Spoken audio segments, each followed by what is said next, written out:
Hello everyone, welcome back to another video.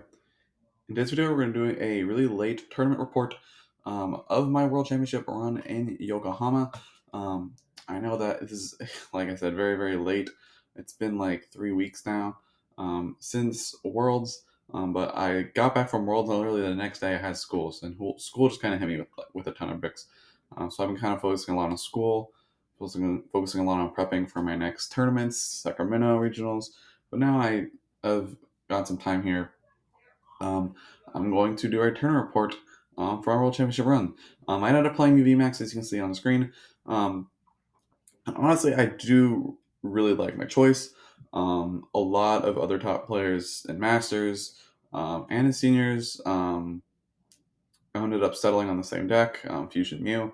And the reasons I ended up settling on it was I just thought it was pretty consistent in setting up. It could deal with Spiritomb, which a lot of players up to that point believed that Spiritomb just kind of like destroyed Mew, which is like definitely false. You definitely have plays if you go first, it's not that bad.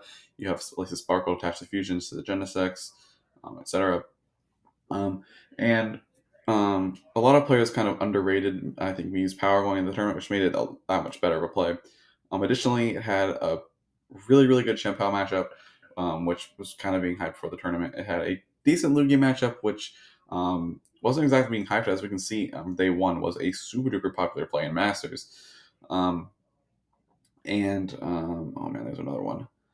Giratina does the big one. Mew, I think, takes a positive matchup to Giratina if you can get past the Spiritomb turns. And that was the big one, is that Giratina was extremely hyped going this tournament. It was insane. And just Mew took a pretty good matchup. And there are some interesting choices I chose for this deck, but the main reason that I played it in general was just because I thought it just took the most even matchup spread and the best matchup against Giratina that I could, which was a pretty big thing. And just going into the list, there were some things that were kind of unorthodox for my list.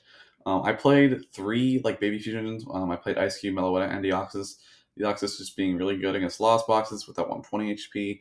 Eiscue still really strong for sniping stuff, and then Meloetta, obviously the like kind of signature card of the fusion decks, is going to be the turn 1 power of Meloetta. Additionally, I also played the Penny, as well as an extra disruption. I played 1 Iono and 1 Roxanne. A lot of lists played 1 Iono, no Roxanne, which was, I think, really weird, just because Roxanne is still such a powerful card in this deck. I was super happy I played it. It's just such a powerful card. And so yeah, that extra disruption, the Deoxys, and the Penny were kind of choices to try and tech for Lost Box without Giratina as much as I could, which did not end up helping out, because a lot of the Lost Boxes end up just playing Kyogre, which kind of destroys you. And I also played 3 Boss, which a lot of lists, I think almost every single list actually played 2 Boss and Pal Pad, and I just played 3 Boss Pal Pad just because I found myself discarding them, having to discard them early, playing them, and having to find Pal Pad to get access to a third Boss's orders in the game was just not cutting it. That was really annoying to have to do, especially I added the third one, and it felt really, really good. I really enjoyed having that third boss. And then the 2 Elesa Sparkle, obviously, and then, like I mentioned, the 2 hand disruption supporters, which was a really big cap. Like I mentioned, Roxanne, really, really broken in like a lot of situations against a lot of decks, and then Iono, obviously, also very good. I played 1 choice belt, which I think some lists were either playing 2 or cleansing gloves. And Gardevoir was, at least in seniors, I'm not sure how popular Gardevoir was, but I think playing no cleansing gloves was and always kind of has been fine for Fusion Mew. You just have Meloetta's Echo. As long as you don't bench it, the Meloetta, it won't get Cresselia. You don't have to worry about that. And you can kind of protect your fusion energies by putting them on big UV maxes that are hard for Gardevoir to knock out like really early in the game. Even Genesect can be a safe place for fusion energies, especially if Gardevoirs are playing Spiritomb, because some Gardevoirs did end up playing Spiritomb at NAIC, which was another kind of thing to worry about with the Gardevoir matchup. Additionally, 3/4 Seal Stone is always pretty good.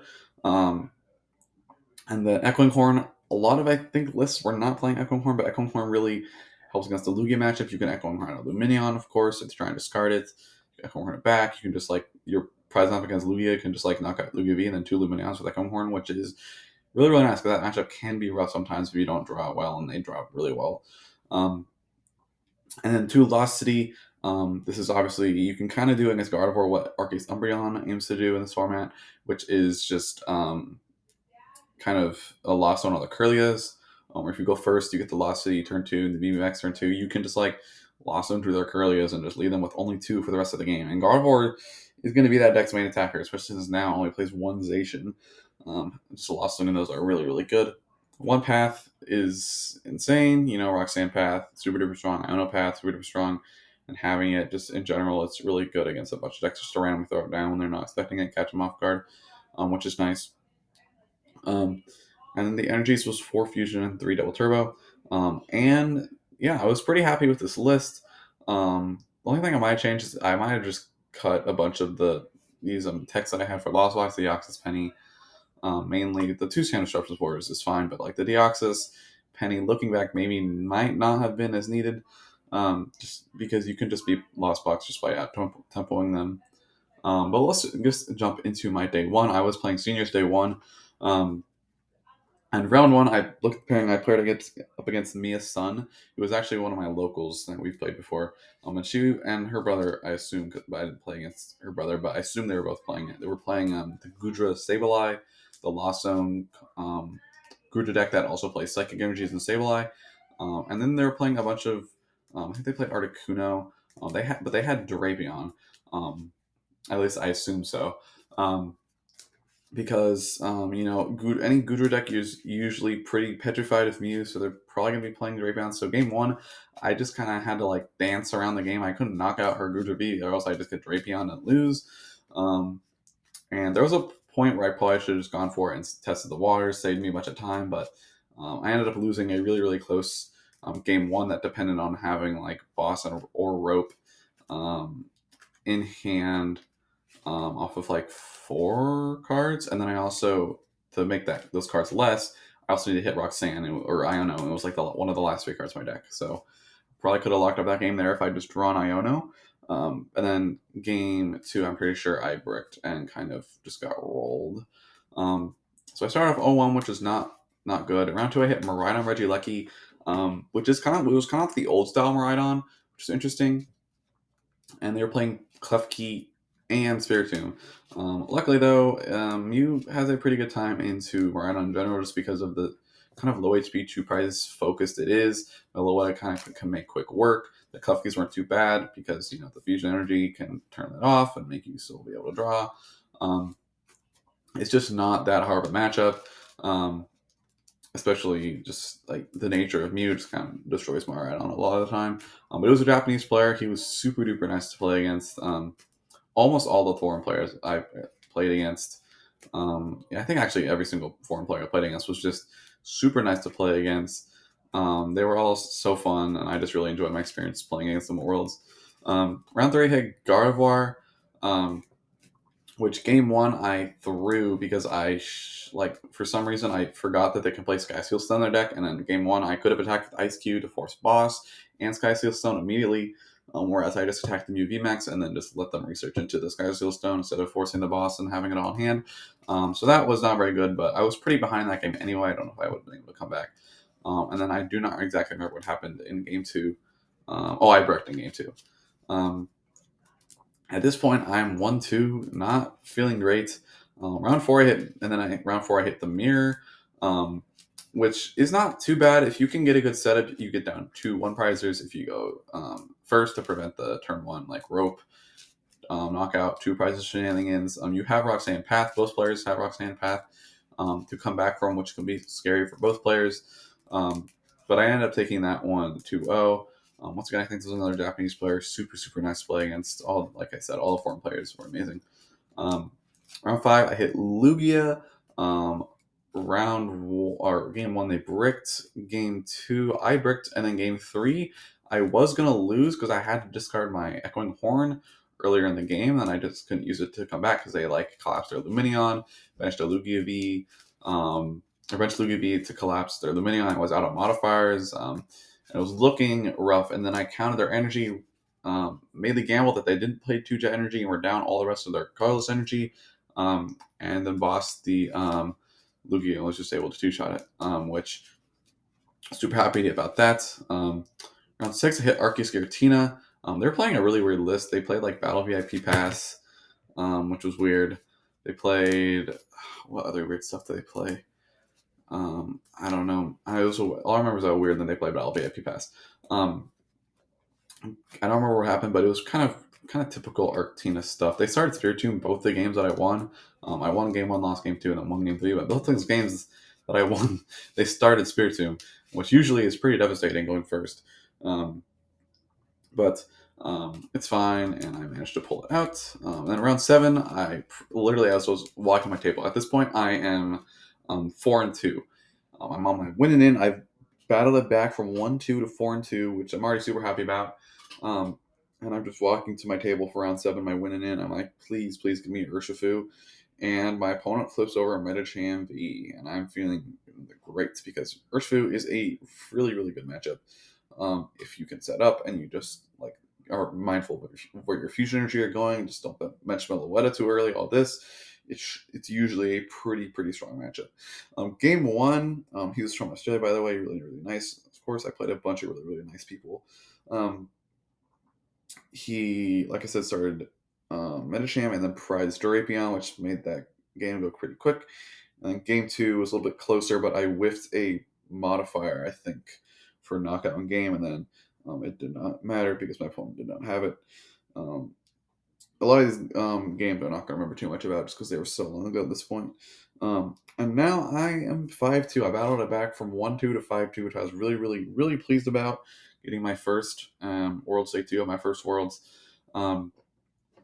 with Mew. And this also happened in Fresno. In Fresno, I started 0-1-1 and then battled it back to 5-1-1, which was really exciting. And here we are in Worlds, and I start 1-2 and battle back to 5-2, which kind of like comebacks are my thing, I guess. And we have day 2, round 1. I sit across from another Urshifu and quickly take that one against a German player. Round 2, I cross from Palkia Gardevoir, which can be a little bit rough if they're smart and they can like Greninja both your Mews. They can Greninja Meloetta Mew and then like just Palkia your Genesect and your damaged Mew. It can be a little bit annoying, but they didn't play any Kyogre or anything like that, so it was pretty good for the most part. As long as I just set up, go first, like KO a Palkia V before they can. It's usually a pretty streamlined matchup. Round 3, I hit my first Lost Box, and they were playing Kyogre. And game 1 and game 2, despite me playing around it also under my best play around it in game 2, I just got Kyogre 2 games in a row. It is what it is. Round 4, I hit another Lost Box. In this round, we had a really interesting interaction in game 1 where he had 60 damage on a damaged Comfey. And that was from Drapion, because I played Drapion. And then he had 2 prizes left. I had 1 prize left, and he used Boss and Dragonite to knock out my Genesect, which would have also knocked out his Comfey. And we both would have won the game. Both would have taken all our prize cards. So he called a judge. And the judge ruled that since he takes the prizes before he does any effects of the attack, it was ruled that he won the game. And looking back, I'm pretty sure that was wrong because I've had this interaction happening before, and it was just like a sudden death. Which, if I go second to a sudden death, it's usually pretty good for me. But the judge did rule that he won, and looking back, I should have appealed because in my head I was like, "That's not right." But heat of the moment, I guess I didn't, and I lost the next one. But it was Italian players once again, super nice to play against. Round 5, I hit a Palkia Chien-Pao. It was like the no Excalibur, like one with the barrel, and it was kind of like just like the 3/3 Palkia, and then the Chien-Pao is basically just gets your energy. That's a pretty good matchup if you can go first or go second, like get the tournament knockout. They had Spiritomb, but Fusion Energy is coming in clutch. Round 3, I hit a Lost Box. I misread my thing. Round 6, I hit a Arceus Giratina. And I swiftly lost both those games. I just kind of got bricked by Path. It was just like one of those sets. Then round 7, hit another Arceus Giratina. Game 1, I got Path and Spiritomb, and then in game 2, they randomly scooped really early, and then game 3 it was looking good until something happened. I probably got Path or something like that, and I lost, which was super duper sad. I only needed one more win. I ended the day 3-4. One more win is a 4-3, which gets me top 32, gets me the top 33 bag, the top 32 prizing, top 32 promo, all that stuff, which I would have been really happy to get at my first Worlds, but it is what it is. At the end of the day, I had a really, really fun time. No regrets. A lot of top players played Mew. Obviously, won the tournament of Masters. I don't know about in seniors or juniors, but I know Vini got ninth with it in seniors, who's a really good senior player if you do not know. And yeah, that's gonna be my Worlds report for my first Worlds in Japan. Japan was amazing. Had a great time with my family. And yeah, that's gonna be for the video, guys. If you guys liked it, don't forget to like. If you guys want to see more, don't subscribe, and I'll see you guys in the next one.